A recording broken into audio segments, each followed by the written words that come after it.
So we got the spoilers for chapter 22, and we are kind of finding out what Yuji and Maru's plan is for saving humanity by like removing cursed energy from Japan. Question mark. These translations aren't perfect, so bear with me. We're really going to have to go over this more on Sunday once we get the official translation, but we'll try to make as much sense of this as we can. There's a lot of hype moments in aura in this chapter, so don't worry about that. So in the beginning here, we're picking up from the end of the previous chapter. Yuji and Maru are talking with Mahito there, and I think Yuji is saying here, I kind of understand what you want to do and how you plan to do it. Are you going to arrange the shapes of Japanese people's souls so that cursed spirits won't be born? Curse technique that interferes with this one's souls and strengthens it, and the cursed energy of the spaceship and Akotsu senpai, referring to the ring. Can that really be done? If you allow it, this one isn't the type to just obediently do as told, referring to Mahito. So then Maru explains that you can't die here if you've already died, I think, but you can like fight. But Yuji and Maru haven't died, so they are actually tangibly there. And this is just coming to Yuji having to beat down Mahito so that they can use his curse technique, which still exists despite him being dead. It doesn't matter how it works. It just does. And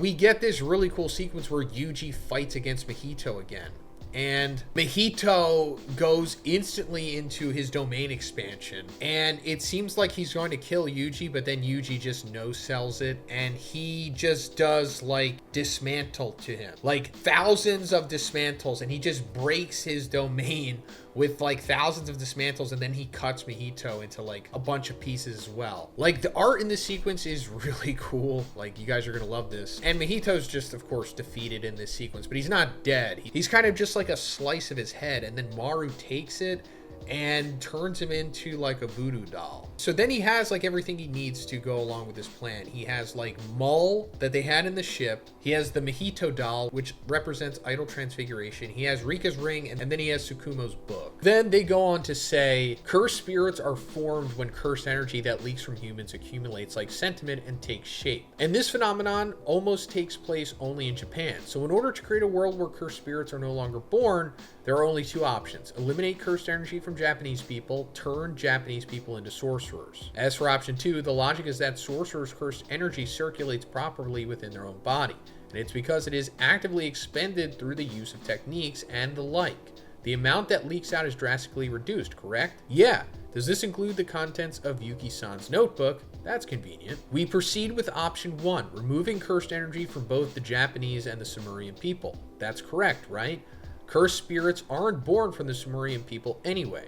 If we take the cursed energy from only Earthlings, it would create friction again later. Well, that's true. After talking this far, it feels a bit strange to ask, but my apologies. I'm Maru. Maru, what do you think about what we're about to do? It's atonement. We've caused trouble for Earth. But I don't think option 2 is what we need. The harm caused by cursed spirits would simply be replaced by harm caused by curse users. And wouldn't that also result in more people like Zen and Toji being born? Physical heavenly restriction types. Then at the very least, I want everyone to feel that the world became better because they met us. Sorry, I won't deny that way of thinking. In part, it's correct, but what we're about to do is a big sin. In exchange for safety, we'll be stripping the future of every possible potential. For example, now that aliens have arrived, research in the cursed energy, which long had been stagnating as a potential new energy source, should have advanced rapidly. It's possible that hundreds of years from now, resources will be exhausted and cursed energy will be the only thing left to rely on. That kind of possibility will be erased. Above all, we'd be meddling with each other's bodies without their consent. That's nothing to be praised. Then what should I do? But still, I do it. This is Yuji talking to Maru, of course, saying that he'd still do it. Or at least I'm pretty sure. Is that really okay? No, it's not. Even so, I'm going to do it. Why? Because I believe it's what should be done. More than anything, it seems I'm going to live for another 300 years or so. So I can see through what needs to be done. And if it comes to that, I can also bear the punishment for it. All right, so we're getting confirmation that Yuji at least assumes that he's going to live for at least another 300 years, which is wild. Not quite the lifespan of a Viltrumite, but, you know, maybe around the lifespan of, like, somewhere around the giant in One Piece. But still pretty impressive for the Jujutsu Kaisen world. I mean, you know, without becoming a cursed object or whatever. And then in the last page, they say, huh? Even if cursed energy disappears, I wonder if I still won't age. I'm not going to interfere with souls of the current sorcerers or the Sumerian people. I intend to strictly limit it to non-sorcerers and to humans who will be born from now on. Otherwise, there would be people whose lives would completely change from this point onward. Well then, next up are the cursed spirits. Right. As for the cursed spirits that exist now, no, that's not it. Even if we remove cursed energy from the Japanese, cursed spirits will still probably be born. And then Maru says, huh? At the very end of the chapter. So they're going to remove cursed energy from Japanese people. At least I'm pretty sure that's what's happening here. Again, maybe I'm wrong.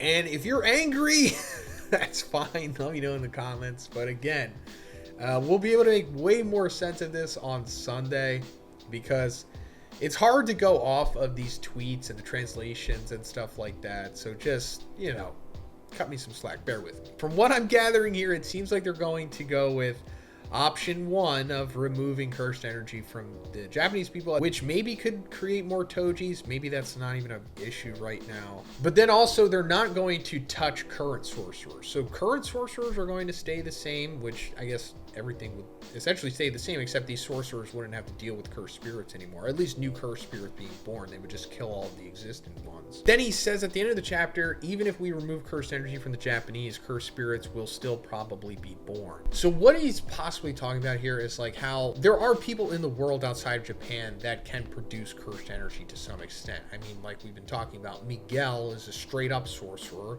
It's implied that his family are sorcerers as well. So if that is the case, then I guess there's other people that are just like normal citizens in Japan, but just in other countries that can produce cursed energy without being sorcerers, which would lead to the production of cursed spirits. And if that is the case, then maybe that's just how it's going to be. Like maybe sometimes cursed spirits just pop up, but it's not going to be like a widespread thing the way that it is in Japan. It'll just be like just a couple here and there, which I guess isn't a big deal. But then, you know, you would need to have people out there to take care of them unless they just run wild. You know, it would be like letting a tiger or a bear run loose in like a city or something. Like you need to take care of that. And from what they're saying about not touching current sorcerers, I guess this means that Deborah's not going to be touched, which I hope not, because I still would like to see Deborah fight Yuji, but considering that we only have like 3 chapters left or something, just taking a guess, I don't think we're going to get that dream fight. But even then, it just seems like Yuji would just dominate him at this point. Like Yuji's power cliff has just become so intense that he's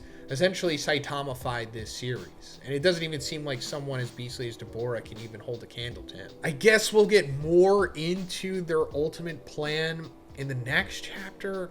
Not really sure about this. Let me know in the comments if you're making better sense of this or you have better translations or whatever. This is all we really have for now, but at least we have the hype moments in aura of Yuji fighting Mahito and completely dominating him in this chapter, so there's that. But let me know what you thought about it. If you liked it, please give it a like and please subscribe if you haven't already. Have a great day, and I'll see you in the next one.